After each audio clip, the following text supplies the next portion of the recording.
Divorce me, because I can't take care of you. I want to be free. He started saying that as soon as I was put in a wheelchair. I didn't expect him to say that to me after spending 40 years together. I had plenty of complaints about my husband, but to be told like that after being together for over 40 years and thinking we are family is just, it's too late to regret giving me up, the wife who would have done anything for him. My name is Mindy. I'm 67 years old, and I have been buying all kinds of skincare products because I'm worried about my cracked and crusty skin. I'm 67 years old. I'd like to have soft skin again. Is it too late for me? No. My heart is still young and healthy, so I should be fine. I can say that now. But my heart used to be so full of life. That was about 3 years ago. I was in troubled relationship with my husband Greg. We have been living on our pension since we retired a few years ago. My husband, who was a high school graduate and a general manager of a major construction company, started acting like a boss at home, perhaps as a reaction to his resignation from the company. My husband and I used to be very close. His father, and my father for that matter, is also a patriarchal man. I grew up in the countryside, and it was common for my friends to have a domineering husband. Because of this, I was strangely convinced that wives were treated like this everywhere. Nowadays, people are saying, a husband who is domineering towards his wife is not a good husband. I feel that this is true though. My stubborn husband and Regina, our only daughter, have always been at odds with each other. As an adult, she is in touch with me, but she and my husband are estranged. Even my daughter rejects him. I must be the only one who can get along with my husband. If it's his domineering nature, I could accept it because I'm used to it. After retirement, my husband started to nag me about how I didn't clean the house well enough, or how inefficiently I did the housework, and I honestly thought it was a nuisance. When I asked him if he wanted to have lunch, he would say, Just something simple. And when I served him a simple meal, he would get angry at me for cutting corners. When I was cleaning the kitchen, he would say that the drains were not clean enough. I was just about to do it. I could see that my husband would surely block me if I said that. When I argue with him, he thinks he can just cut me off. He has a temper, and it happens unnecessarily. If that's all there is to it, I should just let it go. But lately, my husband has been losing control of his anger due to his age, and he sometimes throws a cup at me. So I have been refraining from talking back as much as possible. At work, he would get angry at his subordinate with a smug look on his face, and I guess that's where he used to release some of his stress. That's gone. I feel like everything is pointed at me now. One day, when the topic of divorce came up on TV, it hit me so hard that I couldn't think of it as someone else's problem. I was shopping when I collided with a bicycle and fell down, breaking my knee and requiring an operation. My husband, who was standing next to me at the time of the accident, said to me while I was in pain, You are exaggerating. He looked at me coldly and quickly went home. When a passerby kindly arranged for an ambulance and I was admitted to the hospital, my husband threw the least amount of luggage and documents to the receptionist and didn't even accompany me to the surgery. And the day after the surgery, What are you going to do about the house?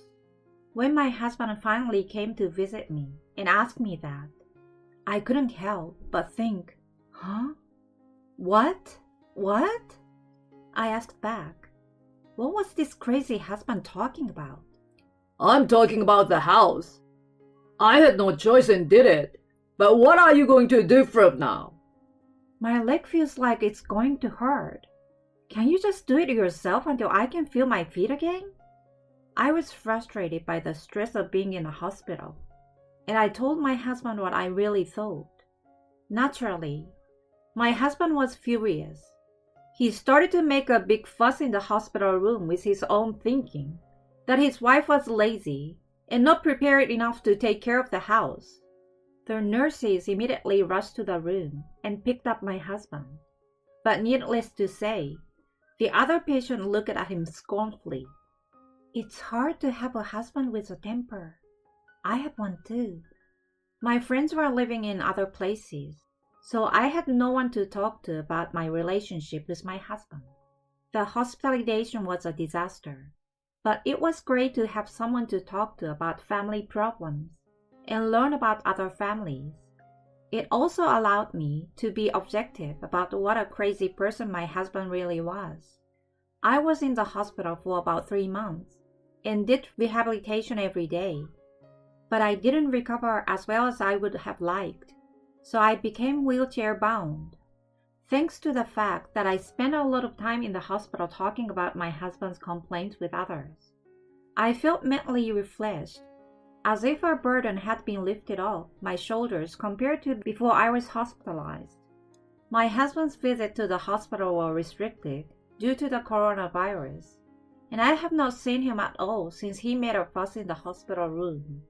We've only exchanged messages about where the fabric softener was, at the very least. It seems that he was able to live a decent life on his own. I'm sure my husband is not all that bad. After all, we've been together for over 40 years. I should not give up on him just because he is getting older and angrier. But I should be a forgiving wife who can let bygones be bygones. I was trying to change my mind, but my husband didn't come to pick me up, even though I had told him about the day I was going to be released. It was impossible for me to go home alone by train and bus, as I was not familiar with using a wheelchair. I had no choice but to call a taxi by myself, and as soon as I unlocked the front door, my husband came. Why did you come home? He yelled at me. Why did I? I told you, I'm leaving the hospital today. Why didn't you come get me? I was shocked. How can you say that after making me do the housework for months? Shouldn't you apologize? Huh? What are you talking about? I was in the hospital, you know. We were both getting old. You could at least support me at a time like this. No! I was stunned by my husband's unhesitating refusal. They told me at the hospital, you know. You were going to be in a wheelchair. I don't want to take care of someone who is going to be in a wheelchair. Divorce me because I can't take care of you. I want to be free. Even though I'm alone, I know I can do the housework and clean. I will never be as good as you after decades of housework. But I'd rather live on my own than live with the burden of having to take care of an old woman with a bad leg. I was stunned that he thought that way when I heard his complaints one after another. Somewhere in the back of my mind, I had believed that my husband's personality was just distorted after retirement, but that he was still the same, and that after 40 years together, we still had some sort of affection for each other. It is true that the words divorce at a ripe old age had been floating around in my mind, but I thought I would never choose that path simply because I had a longing to be a free woman. We've had our fights, but we've always managed to get along, and I assumed that we had a good track record and would continue to do so. Are you sure? You will regret it. When I asked my husband, he said, I would never do that. Okay. Let's get a divorce. I will be out of here by the end of the day. Since you're the one who asked, can you help me pack my bags? It's not that big of a deal. You are leaving anyway. I almost cried a little when I saw my husband smiling so contentedly, but I held it in. Oh, how easy my marriage was. It's a bitter story to think that it will end with a short exchange of divorce me, and I understand. Then my husband and I divorced as we had declared, and I spent my days working hard in rehabilitation. Rehab was tougher than I had imagined, but my rehab teacher was kind, and I made many friends around the same age, so I was able to continue to have fun. Then one day, I received a call on my cell phone from my husband. It had been a few months since my divorce, but my belongings were still in the house. I asked him what was left, thinking that I could have him throw some of it away, but he was adamant about not telling me. He said he didn't want to mail it because the post office was too far away.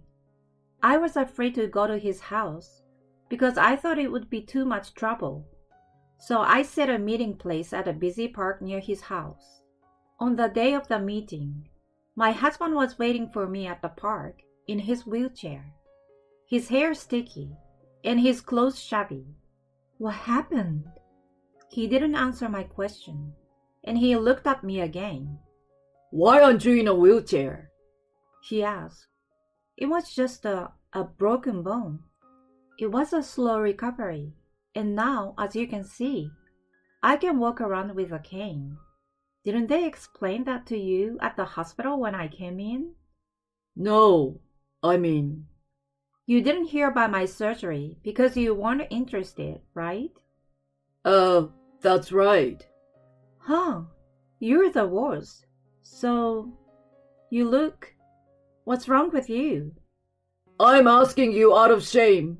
Please remarry me. For the second time in my life, my husband proposed to me. Why are you talking about this? I asked him, and he began to tell me the story of his life. Apparently, the reason he was in a wheelchair was because he had fallen off a riverbank on his bicycle and damaged his knees. I couldn't help but say, I told you so. My husband enjoys cycling on his cross bike, but he has a habit of going too fast. He fell and broke his ribs a few times when he was younger. Thank goodness he didn't cause any problems for others. I often advised him to refrain from driving too fast, saying, I know it's your hobby, but it's dangerous. But of course, my husband would not listen to me. And as a result, he ended up in a wheelchair, which I can only say was his own fault. The hospital suggested that I use a home care service, but I don't want a complete stranger taking care of me. You will just have to live with that. I can't. I want to remarry you. As you can see, I can't take a bath or wash my clothes. I can't stand it. Help me. You came here without a bath? That's a selfish thing to say. Do you really think anyone will accept such a messy proposal? How could you think of remarrying and having me take care of you when you thought you'd confined to a wheelchair? Of course it's impossible. You don't have anyone to rely on anymore. Wouldn't life with a cane be easier than life in a wheelchair? No. What you're saying is too much. He's a man who has always done nothing, so he takes it for granted that someone will do something for him, but absolutely not. I don't want to remarry because you're a pain in the butt. I want to be free, okay? When I said no to his proposal, it was as if I was giving back his words at the time of divorce, when I asked if he was serious. To me, your proposal now is more like, are you serious? You are so brazen and shameless. I replied with a smile. Think again. You abandon me like this? My husband keeps ranting. Abandonment is not a very nice thing to say. In such a state, a wife would. No, I'm a stranger now, so you can't rely on me. It was you who gave up on me in the first place. The accident, your condition, it's all your fault. You can live the rest of your life with your dirty hair and shabby clothes and not bathe at all. I had said all the things I wanted to say, things I never said in the divorce. I was right. You're going to regret this, see? My husband seems to realize that there was nothing he could do about it, and he was completely done. At the time of the divorce, I thought, he's a man who has taken it for granted to work hard for many years. So even if living alone seems easy now, the day will come when he will get hurt. I never thought it would turn out this way. Enough! I will give up on you and have Regina take care of me. I don't think that's possible. What? Regina already lives with me. I mean, she hates you. Her husband hates you. And you think you can count on her now? My husband stood there stunned at my words. I think he really wanted to rely on our daughter. I wonder if the bike ride had messed with his head too. Well, I guess there's really no one else to turn to. Well, why don't you just ask for home care? By the way, there are 3 reasons why my husband's only daughter hates him.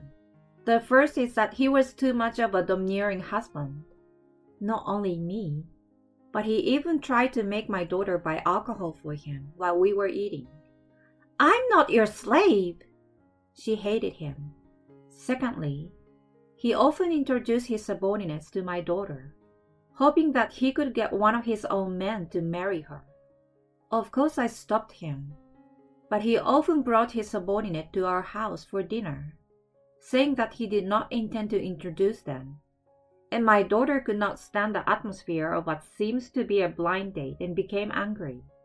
Third, when my daughter got married, my husband heard that one of her husband's siblings had a limp.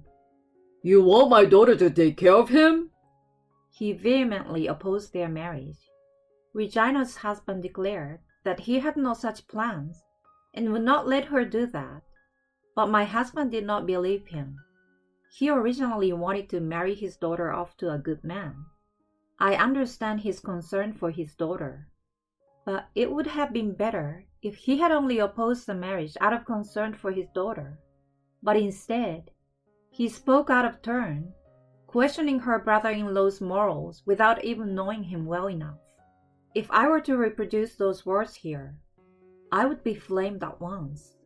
I could understand my husband's feelings, but there was no way he could convey his true feelings to my daughter after he had spoken out in such a foul manner, saying that it was a result of his excessive concern for her in his own way. My daughter got married as if they were eloping. I was the only one who did not oppose the marriage, so we kept in touch afterwards. But as I said before, my husband has been estranged. There was absolutely no room for him to live with his daughter and her husband in that house. In the end, their married life is going well, and she is living comfortably as a full-time housewife. I can say that their marriage was a good decision. In fact, I feel sorry for my daughter because I'm now the one who depends on her now, that I'm divorced and don't have anywhere else to go. But my daughter Regina says, I really like your beef stew, so please make it again when you get well. I was glad to hear her say that. When I told him about our situation, he said, Then what should I do? You're not a baby. You can figure it out on your own, right? Well, no. I have my daughter waiting in the car. Take care. I said that and left. I'm a woman walking with a cane, and he's a man in a wheelchair. He could have caught up with me if he tried, but he didn't. He was just stunned. I remember he just looked down. After that day, my husband contacted me again, asked me to meet him again because he hadn't given me the things that I had left behind. But since my husband was empty-handed that day, I assumed that he was just bluffing, so I didn't accept his invitation. He seems to have lost his mind and asked for a helper. But just like his attitude toward me, he'd say, Do this, do that. The helper seems to have lost her temper and abused him with all kinds of foul language. Of course, the helper was punished and stopped coming to my husband's home. But my husband seems to be traumatized by the incident. He is now a bit suspicious of people. It seems that the usually strong-minded people are weak once they were bullied. The current helper seems to be kind, but my husband is still scared and wants me to come back. I don't want to play into his hand.